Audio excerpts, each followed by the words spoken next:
Thank you, Madam Mayor. Again, thunder's been stolen. Look, I'd like to, in my report, look, it's certainly been a month full of meetings, workshops, events and fundraisers, and I'd like to thank everybody who has been involved in helping our community raise funds and make things a bit easier for our community. One of them is the Cumbia community with Councillor Roz. I don't know if you're going to talk about it. Okay, so I'll be quiet. But the Suicide Prevention Group was there for that one, and that was a really good night. But I'll leave that to Councillor Roz. The Suicide Prevention Walk for Hope, the committee there, they did a great job, and I'd like to thank everyone who attended our Walk for Hope. The reason why we have it on the 9th is to actually represent the 9 people every single day that die by suicide. That's a huge number within Australia, over 3,000 people a year who suicide, and we really need to bring that number down. I'd love to not have it at all, to be quite honest, but we need to support those that are left behind. We've also got the Relay for Life. That's raised over $150,000, which has been fantastic, and next year will be an overnight event for Relay for Life. Can't say I'm looking forward to an overnight event, but it's apparently the best conversations are had at 3 o'clock in the morning walking around the track.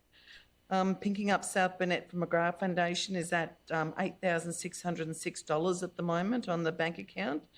These funds directly help our local community members and also our amazing Sue Cox. Jane's already mentioned the function on the 31st. We'll be auctioning the beautiful mosaic torso that's on display at the front counter here at the Kingaroy Chambers from the talented Karen Hibble-Shepherd. So please have a look at that one.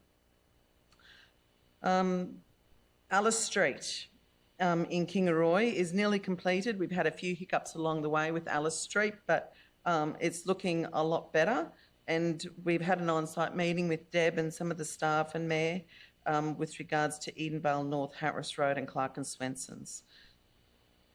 I would like to thank the Arts, Culture and Heritage Advisory Committee for helping with the RADF grants, the Regional Arts Development Fund grants, applications, and sitting down and going through the plethora of paperwork related to the arts and heritage.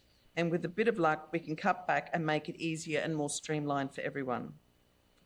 Next week, while the councillors are away, I have the pleasure of attending the High School Awards at St Mary's, Nanango and Kingaroy High Schools. And I'd like to congratulate all the students in advance, and we are truly lucky to have some incredible youth in the South Burnett.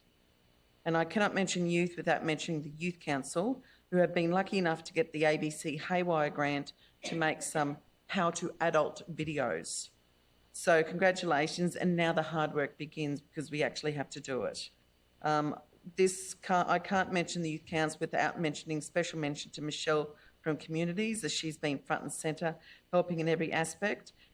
We couldn't do it without you, and also along with Kate, our grant writer. So thank you, ladies, for that. The South Burnett Sexual Assault Action Group has a Q&A on sexual violence and support at St Mary's Parish Hall on the 29th of October.